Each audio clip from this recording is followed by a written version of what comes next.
నిన్నటి current affairs లోని చివరి ప్రశ్నకు సమాధానం. 8వ హిందూ మహాసముద్ర సమావేశం ఎక్కడ జరిగింది?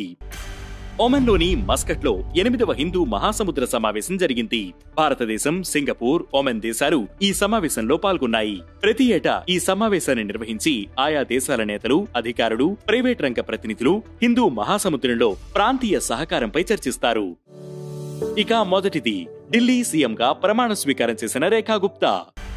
దేశ రాజధాని ఢిల్లీ సీఎంగా రేఖా గుప్తా ప్రమాణ స్వీకారం చేశారు. రామ్లీలా మైదానంలో లెఫ్టినెంట్ గవర్నర్ విజయ్ కుమార్ సక్సేనా ప్రమాణం చేయించారు. డిప్యూటీ సీఎంగా పర్వేష్ వర్మ, ఎమ్మెల్యేలు ఆశిష్ సూద్, మంజీందర్ సింగ్ సిర్సా, రవీంద్ర రాజ్, కపిల్ మిశ్రా, పంకజ్ సింగ్ మంత్రులుగా ప్రమాణ స్వీకారం చేశారు. ఇక రెండవది, గుట్కా పాన్ మసాలాపై జార్ఖండ్ నిషేధం. గుట్కా పాన్ మసాలాల అమ్మకాలు, తయారీ, నిల్వలు, డిస్ట్రిబ్యూషన్ పై జార్ఖండ్ ప్రభుత్వం ఏడాది పాటు నిషేధం విధించింది.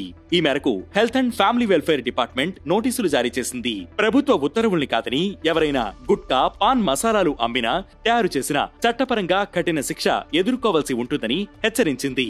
రాష్ట్రంలో గొంతు క్యాన్సర్ కేసులు పెరుగుతుండటంతోనే ఈ నిర్ణయం తీసుకున్నట్లు తెలిపింది. ఇక మూడవది, మహిళలు, యువత, రాష్ట్ర అభివృద్ధి కోసం కీలక పథకాలు ఆవిష్కరించిన అరుణాచల్ ప్రదేశ్. మహిళలు, యువత, రాష్ట్ర అభివృద్ధి కోసం సీఎం పెమా ఖండు నేతృత్వంలోని అరుణాచల్ ప్రదేశ్ మంత్రివర్గం కీలక పథకాలకు ఆమోదం తెలిపింది. దులారీ కన్యా పథకాన్ని పునరుద్ధరించడం, మిషన్ ఒలింపిక్స్ ప్రారంభించడం, పౌర డేటాబేస్ ఏర్పాటు వంటి ప్రధాన నిర్ణయాలు తీసుకుంది. దులారీ కన్యా పథకం కింద క్లినిక్స్ లో పుట్టిన ఆడపిల్లలకు 30,000 ఫిక్స్డ్ డిపాజిట్ చేయనుంది. అలాగే ఆడపిల్లల చదువు కోసం డీబీటీ ద్వారా మరో 20,000 రూపాయలు అందించనుంది. ఇక నాలుగవది, అజ్మేర్ లో ఆల్ ఇండియా ట్రాన్స్జెండర్ కాన్ఫరెన్స్.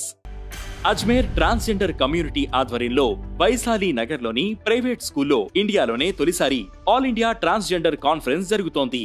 ఫిబ్రవరి 17న కిన్నర్ మహాసమ్మేళన్ పేరుతో ప్రారంభమైన ఈ కాన్ఫరెన్స్ 10 రోజుల పాటు జరగనుండగా వివిధ రాష్ట్రాల నుంచి 2,000 మంది హాజరయ్యారు.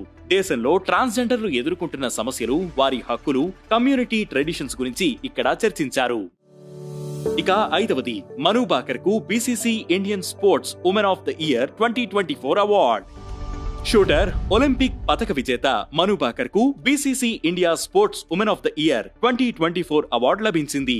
బ్రిటిష్ బ్రాడ్కాస్టింగ్ కార్పొరేషన్ గత ఏడాది విజయాలు సాధించిన భారత మహిళా అథ్లెట్లు క్రీడల కోసం వారు చేస్తున్న కృషికి గుర్తుగా ఈ అవార్డును ప్రకటించింది. పారాషూటర్